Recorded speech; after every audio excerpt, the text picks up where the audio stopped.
Mga ateng, mas mainam mag-live kayo para tumulong sa mga nasalanta, Diyos ko. What made you think na hindi po kami tumulong? May nagtatrabaho na para dyan, di ba? Oo. What made you think naman na hindi kami tumulong sa mga nasalanta? Norwin Balahadja, Nick. Akyat, Nick. Bilis. Since judgmental ka, explain mo yung judgment sa akin. Binabantayan mo kung nakatulong kami, kailangan may kwento ka rin nakatulong ka.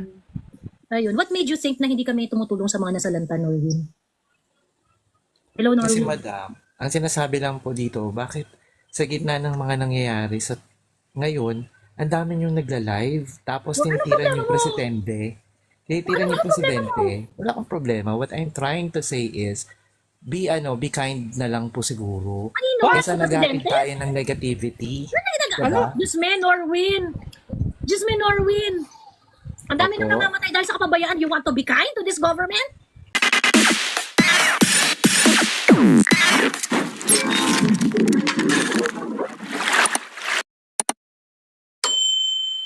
Are you fucking kidding me? Kayo ang tumulong sa kanya, di ba? Kayo ang nag-upo sa kanya. O, di kaya kami na may karapatang magreklamo. Palagay niyo ba? Pinipigilan mo kami. Mas may aayos ba yan? Kaya nga galit, Norwin. Kaya kami galit. Pinipigilan mo kami. Kami ang may karapatang magalit, Norwin, hindi ikaw, hindi mo siya binoto eh. Kami Hindi ang naman naghahanap ng plataforma niya. Oo. Yung sinabi niya sa amin, hindi niya ginawa. Kaya nga kami Oo. galit. Galit Hindi niya kayo ginawa. dahil Sara Duterte kayo. Hindi lang yun, tanga. Hindi lang yun, Diyos ko, tanga. huwag tayong Natutuwa ka na magbuhay. binabaha ka? Natutuwa ka na ba Diba? binabaha You tayo? are Masaya there ka? not for the Philippines, Masaya ka na but for binabaha Sara tayo? Sagutin mo ang tanong ko. Duterte. Sagutin mo ang tanong ko. Natutuwa What? ka na binabaha tayo? Hindi po. Natutuwa Kasi ka? kahit Yung mga ano pong bata na gawin makinig ka, natin makinig ka. it's Yung a sinasabi act of ni Ma'am God. Joey kanina, Act na of 5 God batang po namatay sa yun. lunod. Masaya ka Act of doon? God. Masaya Act ka of doon? God po yun. Masaya ka doon? Act of Yung God 5 po batang yun. namatay na Act of nalulunod, masaya ka God po doon? yun. Tanga, hindi act of God yun. Ano pa tawag doon? Bobo, ang tawag doon, hindi gumawa ang presidente ng flood control projects doon sa lugar na yun. Kaya Okay. binaha. Oo, totoong ang bagyo, Are you sure? act of God. Are you Totoong ang sure? bagyo, act of God. Pero kung ang Kahit presidente anong walang gawin mo, gagawin, kapag walang mangyayari, pinagdadaanan tanga. Norwin, wait, babaha.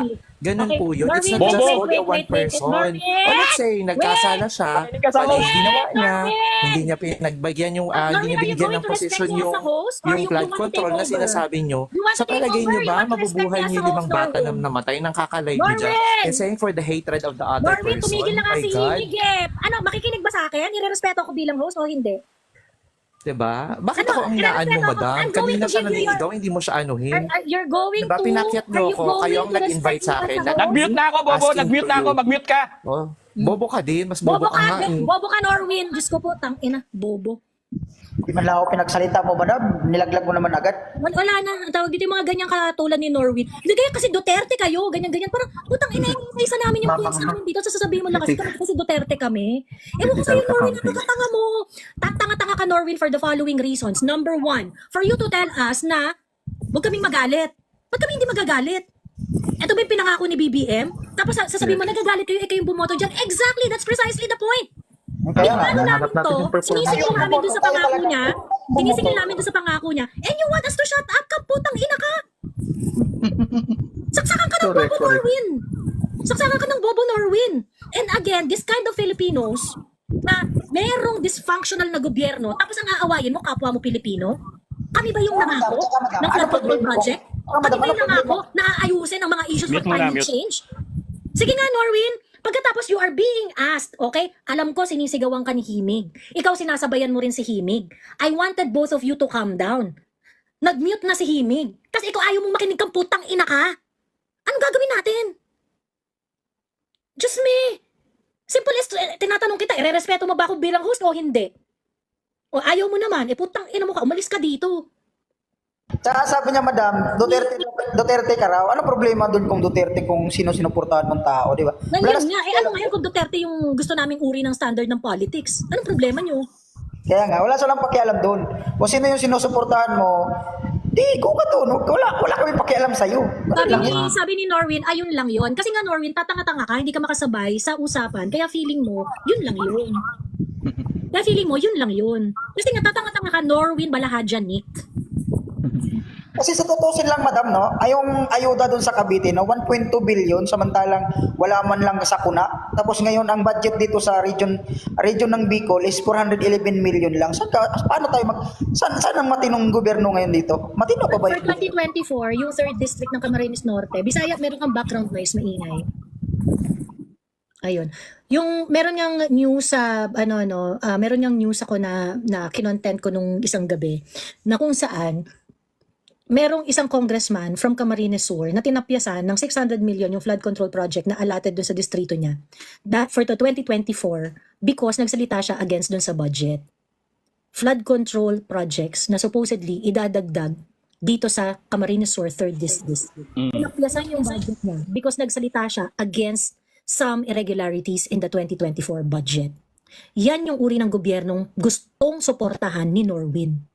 Okay? And Norwin wants to dismiss us na, hindi kasi maka-Duterte kayo, yun lang yun. You don't recognize real issues, Norwin. You don't recognize issues on the PhilHealth, on Maharlika Investment Fund, on PDIC, on the borrowing that is not justified. You want to dismiss us as hindi kasi maka-Duterte lang kayo.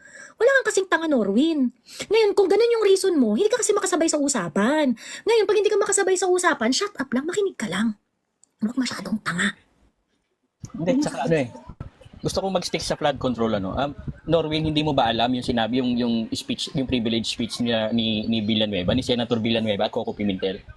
They are saying to us, no, hawak nila yung GAA, nakita nila yung GAA last year, no? So alam nila kung magkano ginagastos ng gobyerno 2022 hanggang ngayon, 2024. And that is still ongoing hanggang ngayon. Ngayong araw na to gumagastos ang gobyerno ng 1.4 billion pesos per day. Every day for the last 2 years.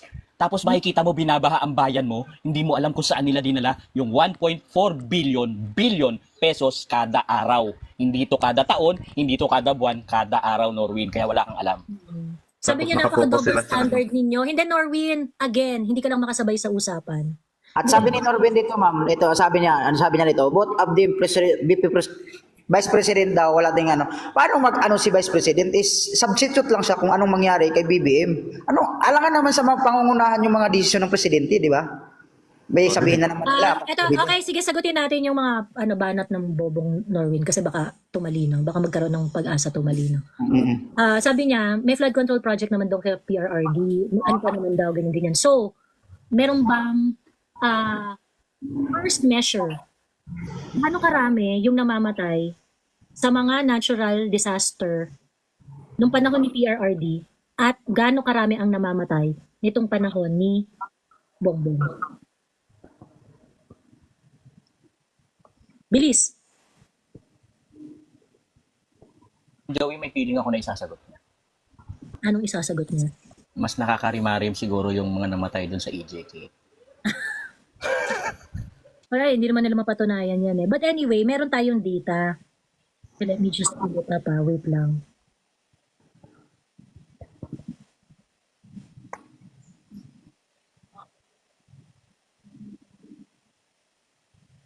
Teka lang. Open ko lang.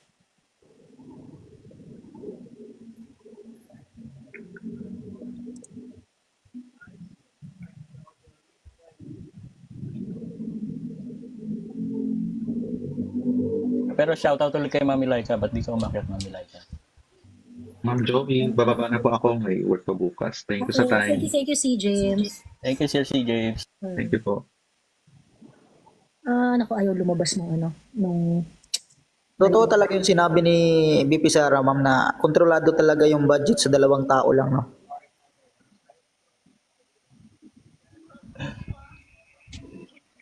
2016 naging presidente si PRRD. Ang casualty sa isang bagyo ay 28. Typhoon Orduha 50 plus. Typhoon Tisoy 2019 63. Typhoon Rolly 25. Typhoon Vicky 10. Malaki-laki yung kay Typhoon Agaton kasi medyo mabigat nga itong typhoon na ito, 200 plus. Yung kay Odit, ma'am, malakas din yan, ma'am. Yung Typhoon Odit. Oo. Ayun yan. Oo. Tapos, ayan, okay. Ito, panahon na ni BBM, Typhoon Paeng, 150 plus, 2022, October 2022. Typhoon,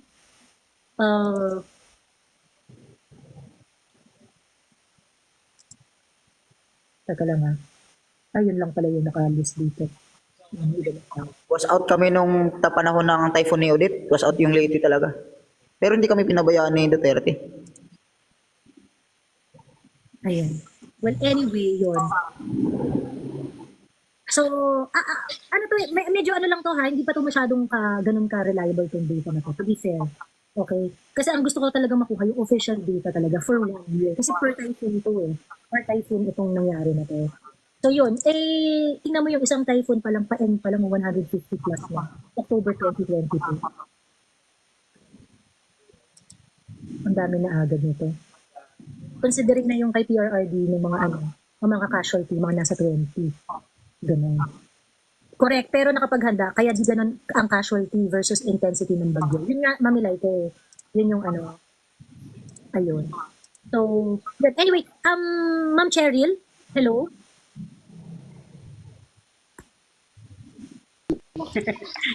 Good morning, Ma'am Joey. Ay, meron po kayong gusto i-share? Oo.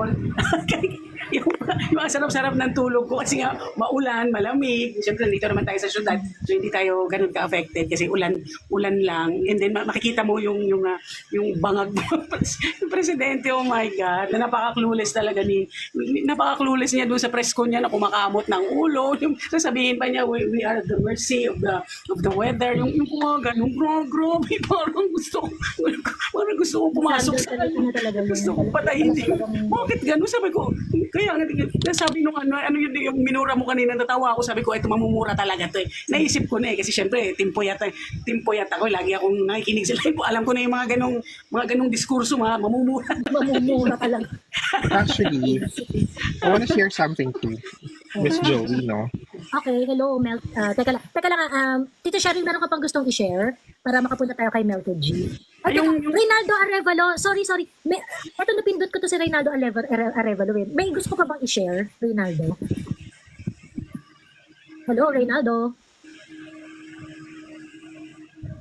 Kaya ata nagsasalita yan si Reynaldo. Oo, Si hindi Miss Aya yung kanina. Okay.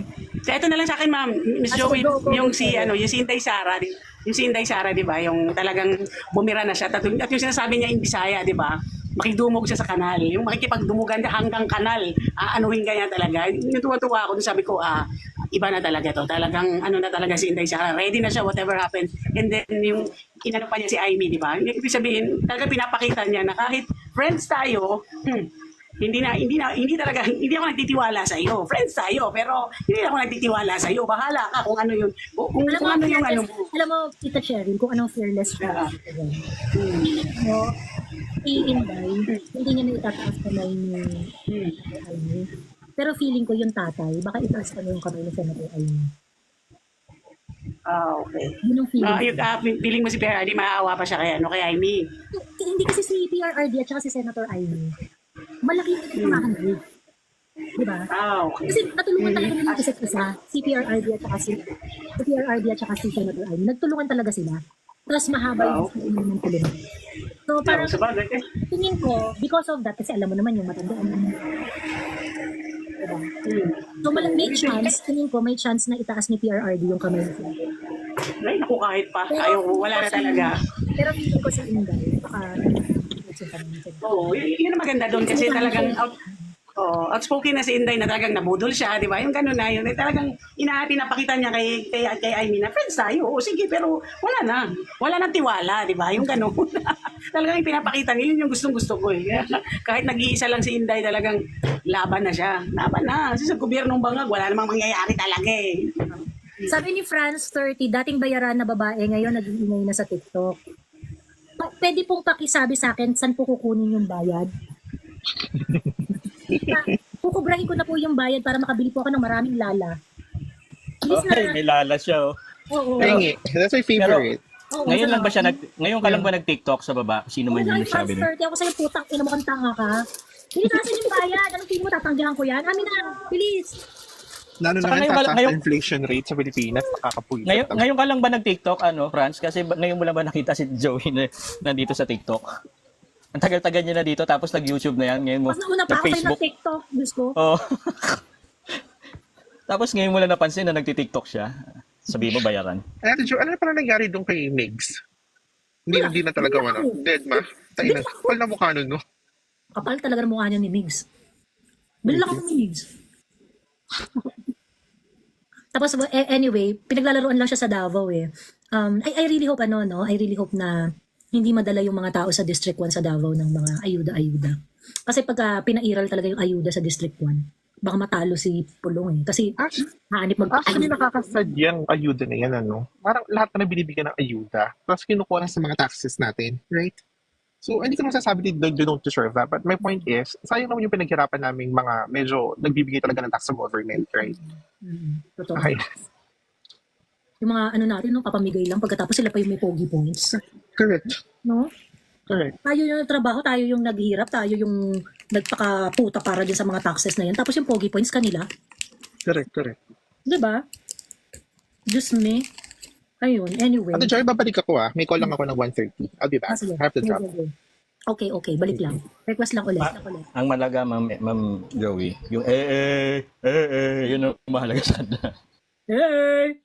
Yan. Hello, Adrian. Good morning po. May question po ako, ma'am. Kasi hindi ko maintindihan yung sinabi ni BBM doon sa meeting nila na kukunin daw nila all the way, lahat ng mga, parang, ano ba yun? Yung boat, rubber boat ba yun? All the way from Mindanao or other places. Is it, tama po yung pagkakaintindi ko na if kukunin nila, wala nang magamit dito, and then parang late na siya if mangyayari yun. I do not know exactly. Si Himig, napanood niya ng buo yung press ko, no? Hindi, feeling ko meron na silang naka-deploy ng mga rubber boats pero kulang. Tapos hindi pa siya talaga nandun sa site. Kung hindi i-deploy pa lang din nila. Pero alam nila kulang, so kukuha pa sila doon sa Mindanao. Pero actually, mas marami talaga meron sa Mindanao kasi nakabili na sila kaysa dito sa ano. Ewan ko, ba't ganun? Tapos ang feeling ko, ginagamit din nila yung iba sa nakahanda rin daw sa Kamsur, sa Camarines area. Pero hindi ko magets din kung bakit kailangan nilang kunin sa Mindanao kung meron na silang nakadeploy dito sa Luzon. Talaga yan, problem talaga yan na, kasi the way I understood it, yung press con, ang handa lang at saka nakapreposition ng mga goods, DSWD lang. DSWD lang. Hindi ni Joey, nakita ko, pinuntahan ko yung ni Rep Saldico. Maraming, nagpapasalamat siya kay so clueless talaga si BBM, hindi niya alam. Si Martin nagpadala, thank you si Saldico. Tingnan mo yung FB niya, pinuntahan ko Ang dami nagpadala na ng mga rubber boat, mga kung ano-ano. Nagpapasalamat talaga siya kay Speaker Martin, ganan. Talagang, nandun talaga sila, ma'am. Hindi na siya aware. Baka bangag pa, may tama. Bangag talaga, hindi niya alam kung ano ginagawa niya, di ba? Ni Martin. Ma'am Cheryl, yung pinagmamalaki ni Saldi ko yung 1,000 sako ng bigas. Na binabanggit niyang Oo, pero meron din sir yung na nagsasabi nga salamat kasi nagpadala ng rubber boats pa, may picture siya Tingnan mo doon sa niya. Pinuntahan ko kasi. Saldi ko. Black rin ako. Talagang nagpapasalamat siya kay speaker. Bidang-bida niya si speaker. Ang sabi niya, ang ako Bicol at si Speaker Romualdez. Di ba? Ganun lang, walang banggit ng presidente nga Ba't hindi lumalabas sa akin si Saldi ko? Ginagago nila si BBM, di ba? So, clueless yung bangag, Kasi di ba? talaga, tanga kasi. Hindi kasi niya talaga alam. May budget pang nalalaman na kulang. Si speaker, nagbigay. Diyos ko, patayin na lang. Ay, Diyos ko, sorry. Anyway, Adrian, may gusto ka pang ikembot? Yun lang po, thank you. Nakikinig lang po ako dito. Okay, thank you, Adrian. Balikan nga natin yung press conference. Gaya niyan, Ma'am Joey. Sabi niya na-adapt nila, may nagsasabi na na-adapt nila yung budgetary, yung, ba tawag dito? Pag-download Yung pag-download ng budget, no? Pero sabi niya rin, doon sa press conference niya, pero kaya daw nilang solusyonan. So, di ba? Ang dami-dami yung budget na pinagmamalaki sa tao, ang dami-dami yung ayuda, pero pagdating sa sakuna, nagkakaroon kayo ng budget, problem. constraints, di ba? So, yan ang hindi natin mag-gets. Teka, asan ba yung kahapon yun di ba? Ito yung briefing. Ayan. Total lang naman to. 30 minutes lang. Are you? And the rate, it also affected other you would see that the darker parts are the severity of the flooding events, specifically in Region 5. And if you would look at it, more than 23,000, more than 150,000 has been affected. Next slide. And in terms of casualties, very minimal as to this point in time, and there was already the suspension of classes and At this point, 1 dead pa lang yung nire-report nila. At that point, syempre, hindi pa nga pumapasok yung bagyo nito nung nag-briefing sila. Yung, kumbaga parang yung ulan pa lang talaga tsaka baha yung nararanasan. Well, siguro, at that point, siguro 1 pa lang yung namamatay. But on the same day, merong 24 na namatay at the end of the day after this. Ganun. declaration of state of calamity. Next slide.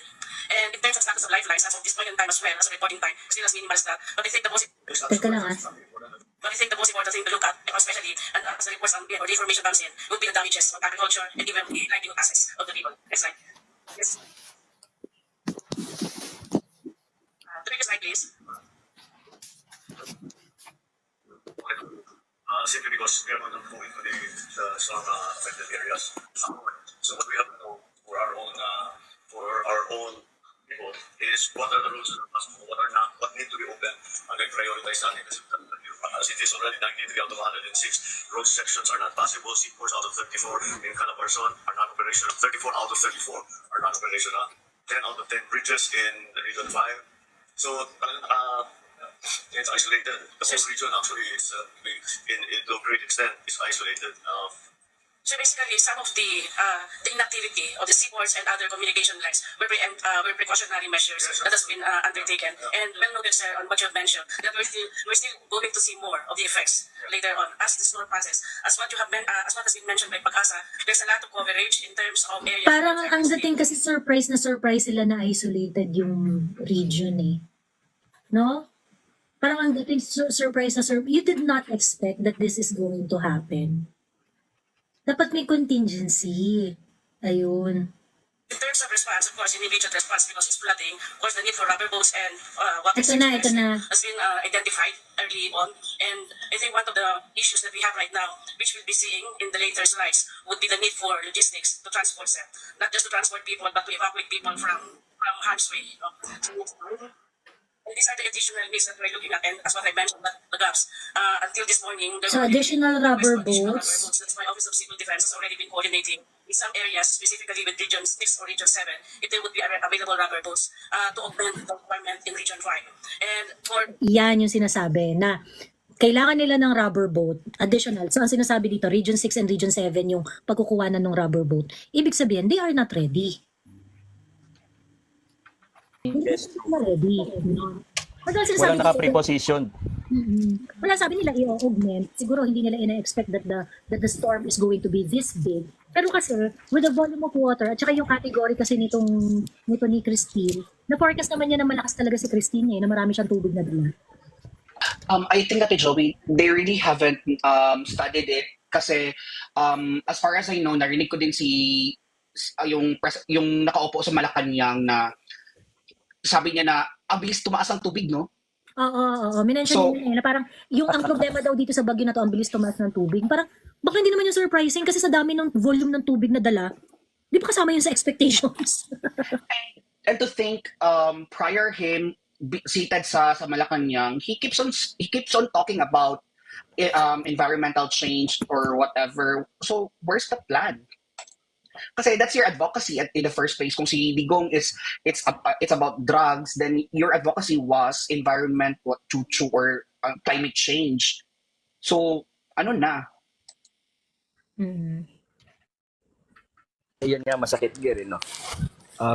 Nagtaka siya kung bakit mabilis tumaas yung tubig. So, ibig sabihin, dapat magtaka ka rin kung ano yung nangyayari sa flood control projects mo. Meron ba talaga? No? Kasi kung meron, hindi naman ganun kabilis tataas yung tubig. O kaya kung tumaas man, mabilis ding humupa. Hindi yung nag-iiyakan na yung mga tao nagsisigawan na ng tulong. Grabe yun, nakakaawa yun. Kasi dyan, itong si BBM, ilang beses silang nagbe-briefing na ganyan Tapos ganyan naman yung sinasabi niya, no? Grabe talaga yung mga bagyo ngayon. So unpredictable talaga. So talagang hindi na natin itong mga reaction ng BBM na to. Sino ba yung nag-comment kanina na ang problema kasi 3 beses na may dumaan na ganito ng malalakas na bagyo pagkatapos ganyan po rin siya. Yung start ng natin yan ng live, yung isa sa mga unang pumasok, yun yung entrada ng kanyang comment.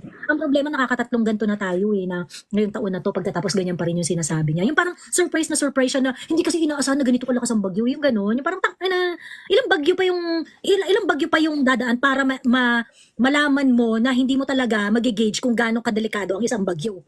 'Di ba? Yun yung nakakairita doon. And to add po, Ate Joey, no, they were actually looking for rubber boats, right?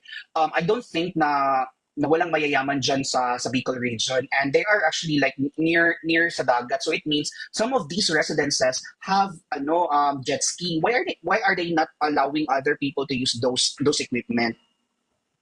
Well, to be fair naman, Zeffy, ano ba pangalan mo dito? Shani Godo of Karma. Ang tawag dito, to be fair naman, hindi rin kasi natin pa makita lahat ng mga relief efforts kasi nga sobrang matindi pa yung doon. I'm pretty sure merong mga locals na nagtutulungan at nagbabayanihan dyan.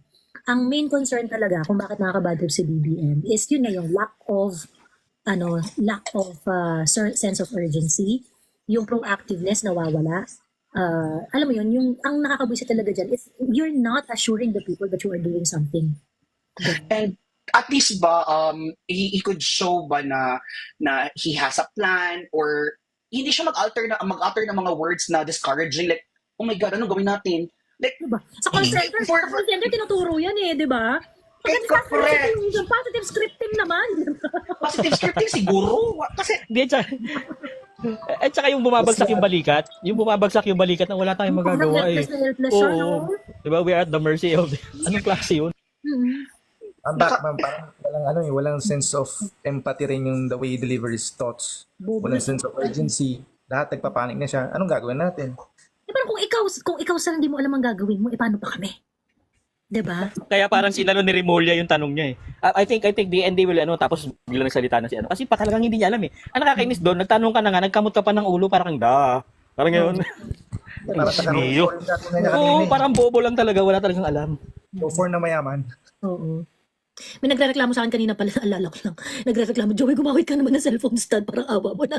Nahihilo daw siya nagluluto ako ng pansit canton sa baba. Sorry na ha, mag-apologize lang ako doon sa Pasensya na, ayan. Hindi ko pa kasi nare-receive yung bayad sa akin, kaya hindi pa ako nakakabili ng cellphone stand. Cellphone stand. Ayun. Anyway, Jana, hello? ay, ate, ko lang, para mababa lang ako, para after. About doon sa mga relief goods or ayuda na ibibigay ng mga Nograles, no? It has already been proven na kahit may mga binibigay sila sa mga tao dito sa Davao, and hopefully it will still be the same way as it is before. Hindi talaga nabibili yung mga tao dito. Kasi, di ba, tumakbo na yung tatay niya, and yung tatay niya has a lot of backing from GMA during that time, and even launches a probe na De Lima led it prior to the election, and Boy Nograles during that time was the Speaker of the House. Everything is already aligned to the Nograles, but unfortunately they did not win the election. Zevi, nasa District 1 ka ba? Oo. Gusto mo tapunan ko ng itlog? Charot. Make sure naman na hindi mananalo si Migs. Ay, natin, ang dami na kami dito. Tulungan natin si Congressman Pulong. Tulungan natin siya. Honestly, no, being here in Davao, Pulong may not have been the charismatic Duterte, but I'm not sure na mas charismatic si Migs. Kasi si Migs, what I have known is that she never parang stayed much here in Davao. That's why she is actually having hard time speaking the language. Ba't siya mananalo dun sa Davao? Kaya nga siya nag-party list dahil hindi siya mananalo sa Davao. Pero huwag tayong magpakampante, guys. Napakadami pera niyan. Huwag tayong magpakampante. Yung, alam ko, sasabihin nyo na, hindi mananalo yan si Migs and whatnot. And that's what I want to happen. Pero, ayoko magpakasiguro. Correct. Kasi ano din naman, formidable force din naman po talaga yung mga Nograles, and especially po na they have consolidated other family na that would help them. So it was actually really strategic what they have done here in Davao. Like, since Nograles is already a powerhouse in District 1, they have communicated with the Garcias, who are we call this one the powerhouse of District 2. And Bernie Alag is from District 3. But Bernie only holds Toril, which is the other side of Davao, which is papuntang Digos. The other side of the District 3 is the Kalinan part is para siya nakaway. So dito yung ano yung isa, dito naman yung isa. So they would really not met with each other. So yes, it was strategic, but I'm not sure that it will pull some strings. But during that time na tumakbo si Acosta versus Carlo, it was just not really big ang agwat ni Acosta. Muntik pa nga nanalo si Acosta during that time, si Mabel. And for all Si the Carlo for yung all the kalaban niya? Si Carlo Nograles yung kalaban niya? Carlo Nograles for District 1. That was the time na tumakbo si Nogi. Tapos oo nga, si Nogi. Tapos hindi kasi talaga bet ng mga Duterte yung mga Congress. So hinahayaan lang yan sila dyan. And for all the years or for all the elections that the Garcias run in District 2, they have the backing of the Duterte. So I'm not sure during this time if that would change. Because during that time din na yung kalaban ni Garcia si Bian, which is yung may-ari ng Joji Ilagan na school, mutik din naman yun manalo si Joji Ilagan. So they don't have like charisma as sa mga Duterte na talaga landslide talaga yung agwat. Pero ang balita ko naman, sabi ng mga kamag-anak ko doon, halimbawa sa Toril, no?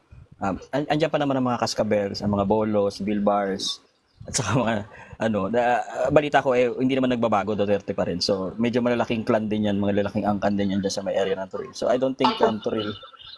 Ang problema kasi nila dyan sa Toril, Kalipi, is that the Alags are the the Alags are the Indians.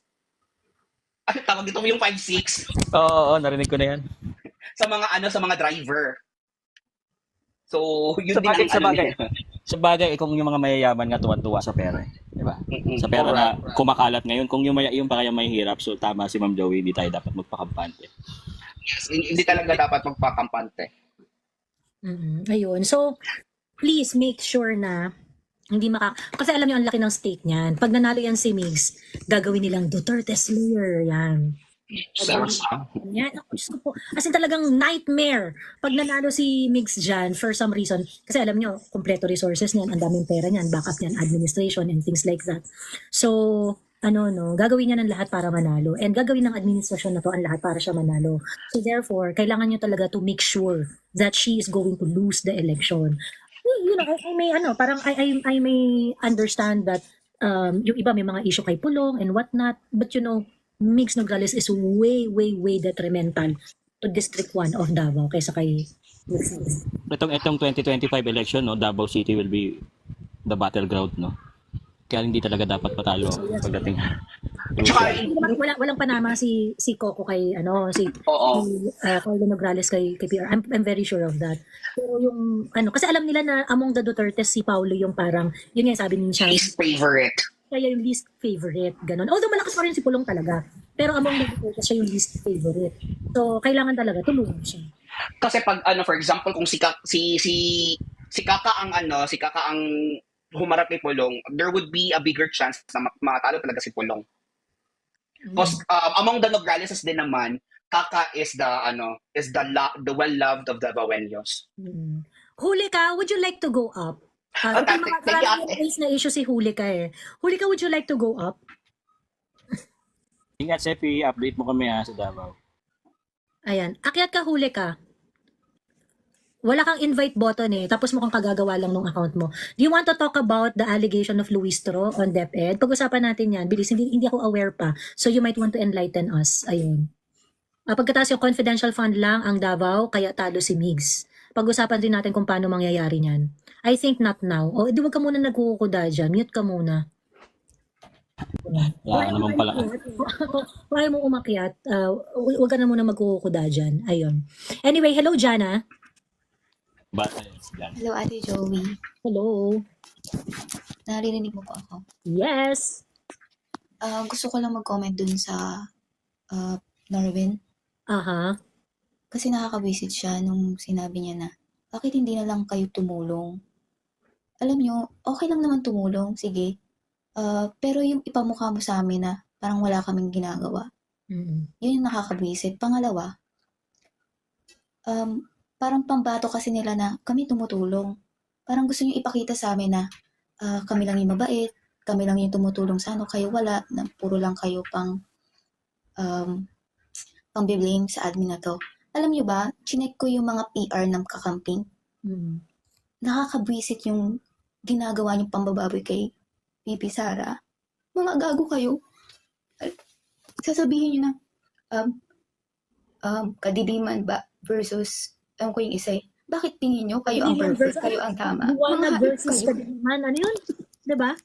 Ano yun? Kadiliman versus kasamaan. Ayun. Actually, sobra nila, para silang grade 5. Hindi, mataas pa nga yung grade 5 eh. Para silang kinder.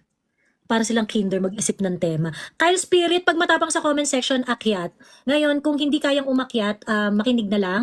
Pagkatapos, iwasan na mag-comment ng mga bobo-bobo. Kasi nakaka-pollute ka po ng comment section. Hindi ko po mabasa yung mga comment na magaganda at maaayos. Okay? Akyat na lang. Kung gusto, kung ayaw, makinig lang. Ayun.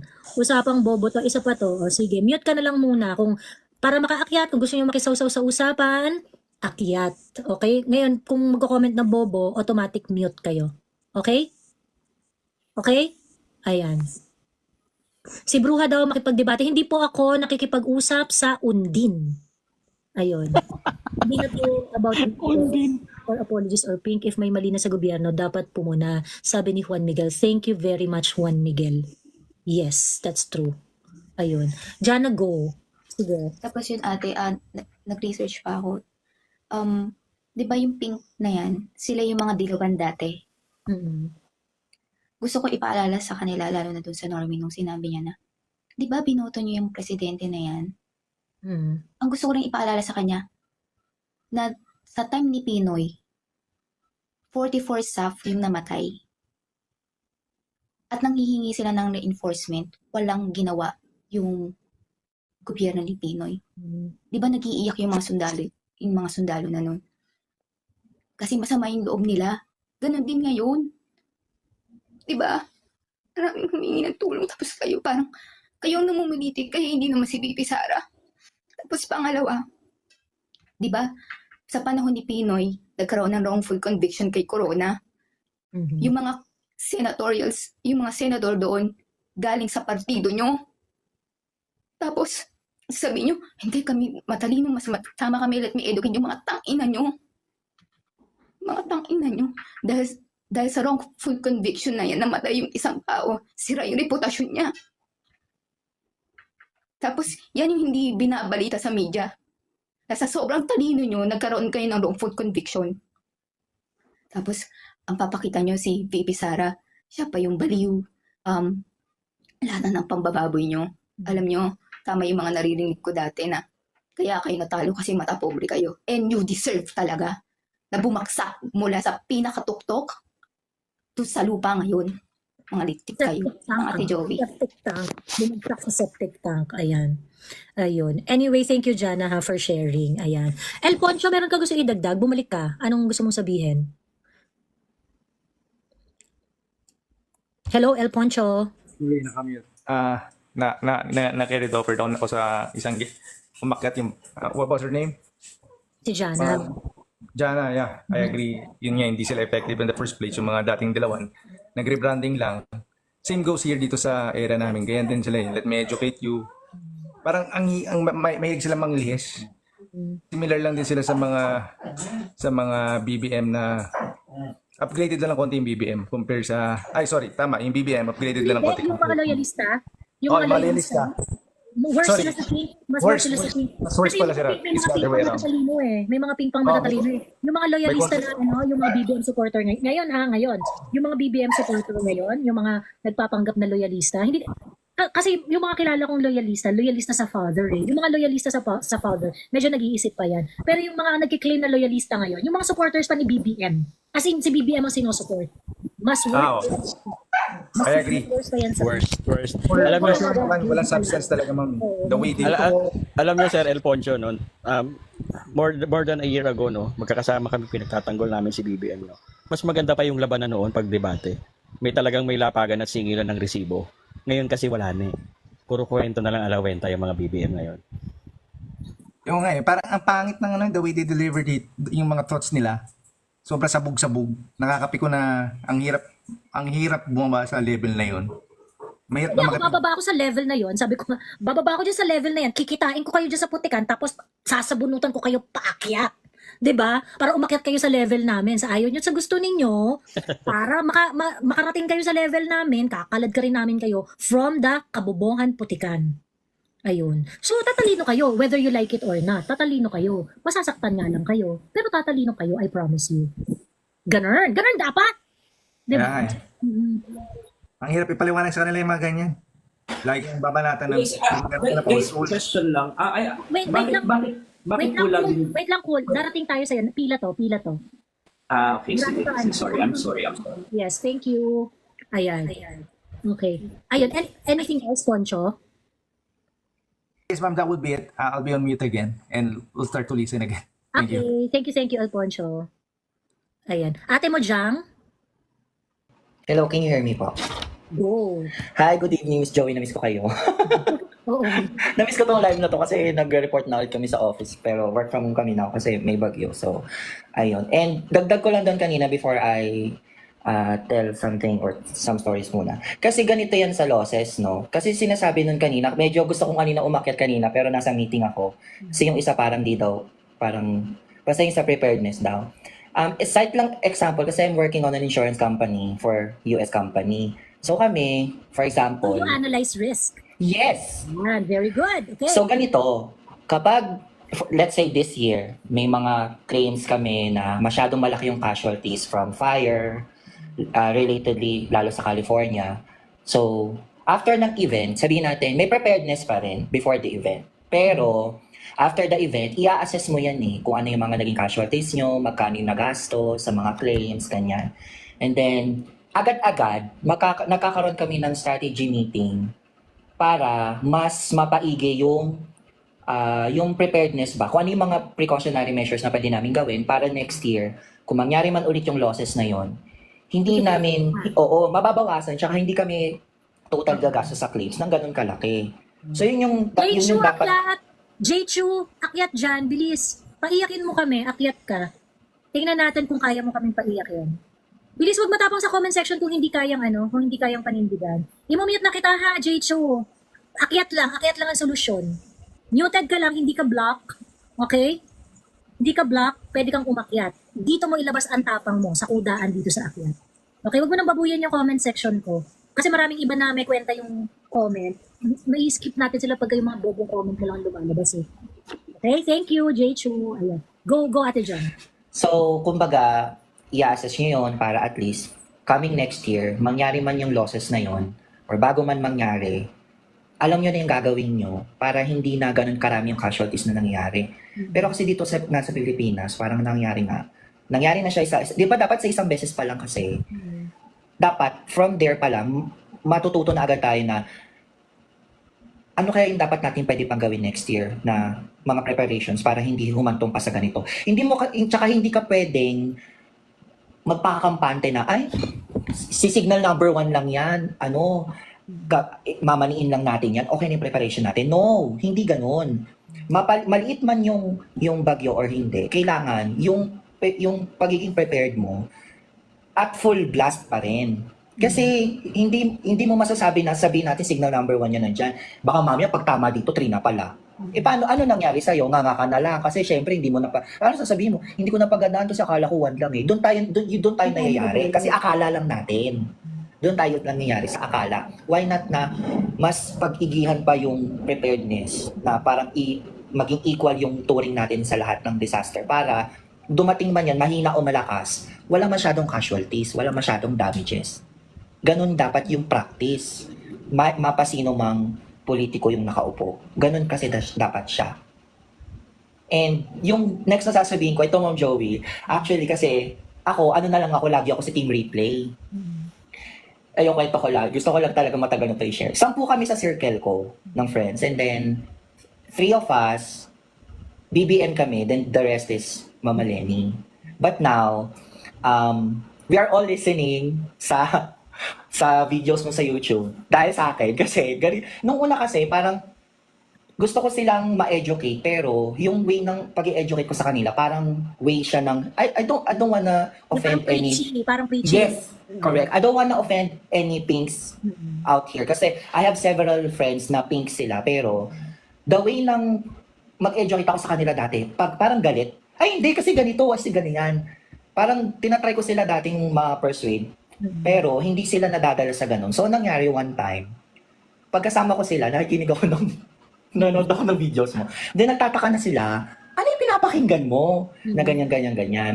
And then, pinarinig ko sa kanila, and then from there, pag may questions sila, mas mahinahon na ako nag-explain sa kanila the way na mag-explain kayo, Ma'am Joey, to your viewers. Alam mo ngayon, yun na nga, parang na ano na sila, parang mas naliwanagan na sila from things they are now parang aware na sila sa kung anong nangyayari. Kasi dati hindi nila alam. That's more important. I mean, they do not have to parang, kunwari, kasi syempre tayo, may mga biases. Ako bias talaga ako kay PRRD at saka kay Inday when it comes to them being a politician and as a person. I really like them. But at the same time, I know to look at the policies as policies. Yes. Diba?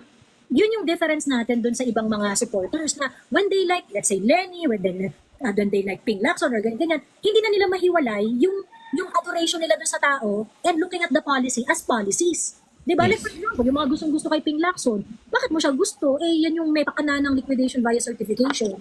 Diba? I mean, kaya nyo bang tanungin si Lacson at komprontahin na why did you do that and things like that?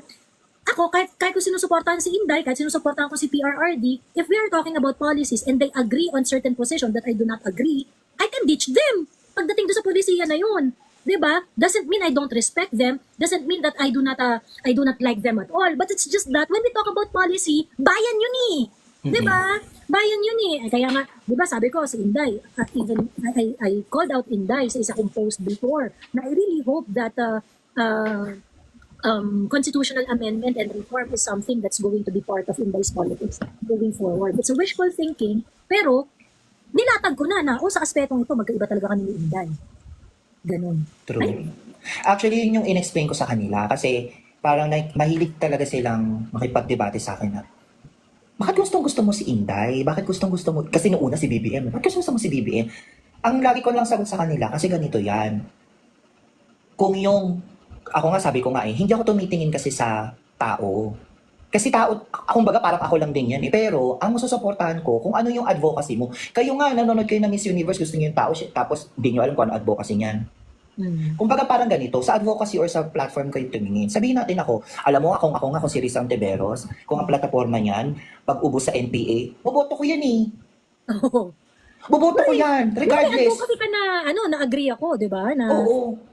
True, tapos parang sinasabi nila sa akin na, ay, BBM ka, hindi ka marunong mag-isip. Ay, Inday ka, bobo ka, hindi ka marunong magdebate, no? Parang lagi ko lang sinasagot sa kanila, ito lang sasabihin ko sa inyo, ayoko, kasi politics is really a forbidden, parang hindi man forbidden, kumbaga taboo issue yan, parang taboo discussion na, parang religion na, may pare-pare kasi tayong idea about politics and something like that. Pero, ako lang total sasabihin ko sa inyo. Sige, sabihan nyo na akong bobo at lahat-lahat. Pero, sinusupport ko si Inday kasi si Inday, may advocacy siya na gusto niya maubos yung NPA, which is also the top contributor kung bakit hindi tayo umuunlad is just because of terrorism. So, pag sa inyo, sa isa sa pamilya nyo, isa sa minamahal nyo sa buhay, may nangyari masama due to NPA or terrorism, tsaka nyo ako balikan.